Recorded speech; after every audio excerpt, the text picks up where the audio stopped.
I'm Joseph. This is Input English. Today I have a story. This story is for Comprehensible Input, and if you can understand what I am saying and follow the story, you will absorb the English language. This is arguably the best way to learn English. I try to make these stories interesting to adult learners because when I was trying to learn Spanish early on, I listened to stories, but the stories were children's stories, and I didn't find them very interesting. So for this channel, I am trying to remedy this by telling stories from the perspective of adults. This story follows on from the last episode. David has observed surgery in the operating room and was dazzled by this. He didn't know what to expect when he got there, but what he saw really amazed him and opened his eyes. It opened his eyes to the possibility that this could be a career for him. He's not certain. He has a lot of questions, but he found the opportunity to observe in surgery very eye-opening. When he left the hospital, he walked for a little over 10 minutes, and he has just arrived at Dr. Ferguson's office. When he came in the door, Dora recognized him and let him into the back of the office. He didn't have to wait in the waiting room. He found Dr. Ferguson briefly in his office between patients doing some charting on the computer. Dr. Ferguson was very busy and apologized to David for being so busy. He said that Dora has told him that he's at least 15 minutes behind schedule. He figures he can catch up at lunchtime. With that, Dr. Ferguson stood and beckoned David to follow him to the next exam room. Over the next 2 hours, he introduced David to the patients and explained very briefly that David is a pre-med student and that he is shadowing Dr. Ferguson. He asked each patient if they objected, and not one of them objected. Everyone in the office realized that if Dr. Ferguson was bringing this young man into his office for a learning experience, then it was a legitimate activity and should be supported. After all, we're always going to need good doctors, right? With each patient, Dr. Ferguson sat down so that he was face-to-face with the patient. Sometimes he knew why they were there, for instance, a blood pressure check, an adjustment of a medication, or a follow-up on a previous problem. Sometimes the patients were there for a new problem, and this is where Dr. Ferguson's ability to listen and very politely steer the conversation really shined. David did not participate in any discussions. He stood back, watched, and listened. Occasionally, Dr. Ferguson would turn to David and explain a concept to him. But he did this in front of the patient. He's not keeping any secrets here. During the rest of the morning hours, Dr. Ferguson needed to be efficient, but also needed to give each patient time and attention and not rush them through. The interesting patient of the morning came at about 11:30, just before the lunch break. This lady was in her mid-60s, and she had come in the week before with pain in her upper thigh. Dr. Ferguson had asked her at that initial visit whether she was on medication because of osteoporosis. She said that she was. When he heard that in the context of thigh pain, he was very suspicious that she might have a stress fracture developing, so he needed to investigate. At her initial visit, he got regular x-rays, and they were negative. They showed nothing. However, he asked her to stop the medication for her osteoporosis, and he put her on crutches. Dora taught her how to use the crutches, and she was very scared that she was going to fall. Dora agreed. He didn't want her to fall, but he did want her to use some support, and so he ordered a walker that she can pick up down the street. He recommended that she use it full time until we get to the bottom of this. He then ordered a bone scan using the computer, and a couple of days later, the lady went to the hospital and had that bone scan done. Now we have the results, and she is here to discuss what's going on and what needs to be done. Dr. Ferguson had looked at the report and the images on the computer. He was right. Not only does she have a developing stress fracture in her femur, but she also has one on the other side. It's just not as advanced. The diagnosis was confirmed. At this visit, the lady was already seated in the room and her walker was sitting next to her. When Dr. Ferguson came in, he greeted her and said, "Let's go over the results of your test." He did just that.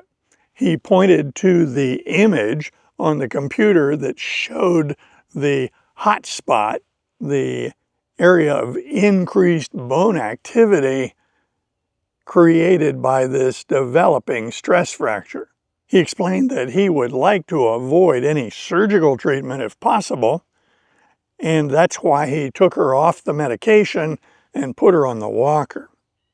He asked how her symptoms were since her last visit. She reported that it hurts a lot less. He took this as a very good sign.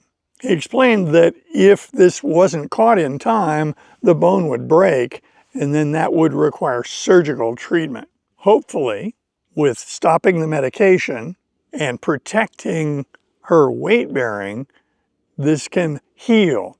He said only time will tell. She asked if there was any supplement that she could take that would speed up the healing, and he said no, there really isn't. He told her that if her pain gets a lot worse, that she should contact the office, and she should not take herself off the walker until her next visit. She wanted to know when that was. He recommended that they get together again in about 6 weeks and get an x-ray. He doesn't plan on getting a new bone scan because he already has the diagnosis, and the x-ray may show some healing. With that, they all left the room. She was using her walker correctly as she left the office. It was Dr. Ferguson's habit to eat his lunch in his office. Sometimes he made some chart notes to catch up because he doesn't want to start the afternoon session already behind. By the time the lunch break came around, he was pretty well caught up, so he had a little time on his hands that he could spend with David. Also, because David was coming, he ordered a pizza for the two of them to split.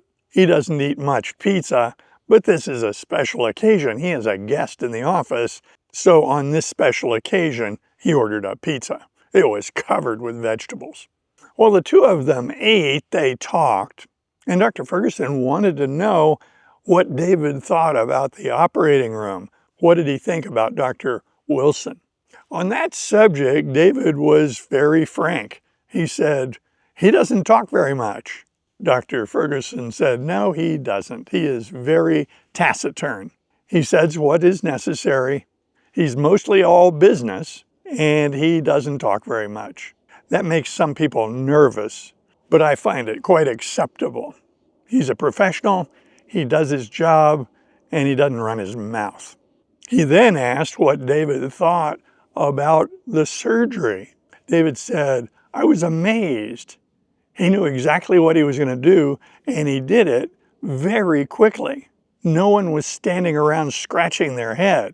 Not only did Dr. Wilson know what he was doing, but everybody in the room knew what they were doing.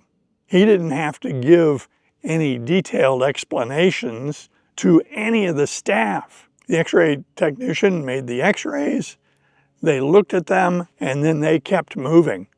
There were no pauses." And with that, Dr. Ferguson issued his final question about the operating room, and that was, "So, Do you see yourself as a surgeon in the future?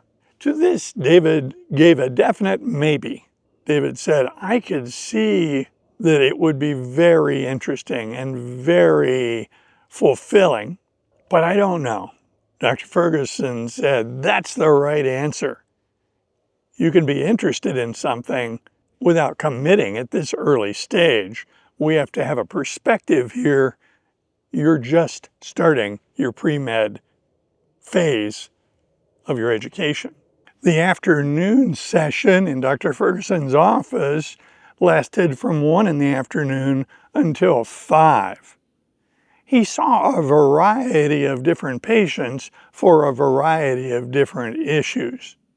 Many were follow-ups. Some required advice on how to better control their diabetes. He saw several people with rashes. He had to diagnose the rash and prescribe the right treatment. Sometimes it was easy because the patient reported exposure to poison ivy.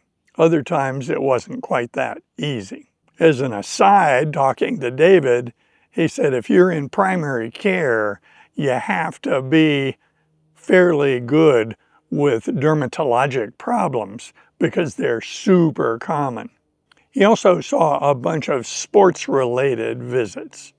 Some were new and some were follow-ups. He treated sprains and fractures that didn't require any surgical treatment.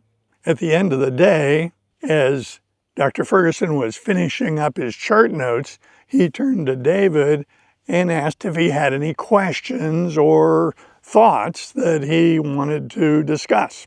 David pondered that, but he didn't really know what to ask. So, sensing that, Dr. Ferguson said, in this office, there's a lot of variety.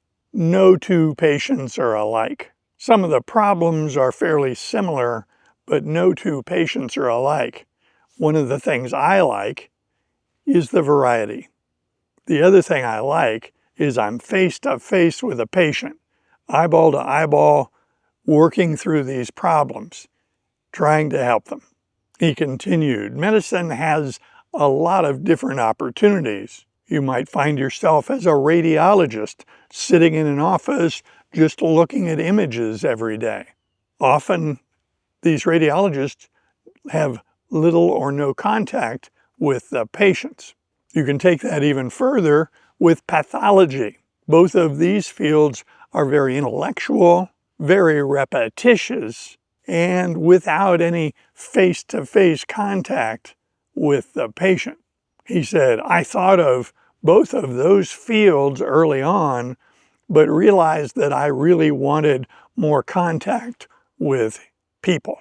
David nodded. He then politely checked his phone because he had arranged that his mom would pick him up at 5:30. When he looked at his phone, he saw that it was almost 5:30.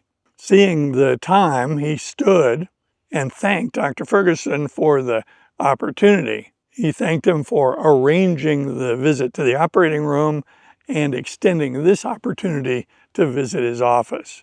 Dr. Ferguson said simply, "You're very welcome."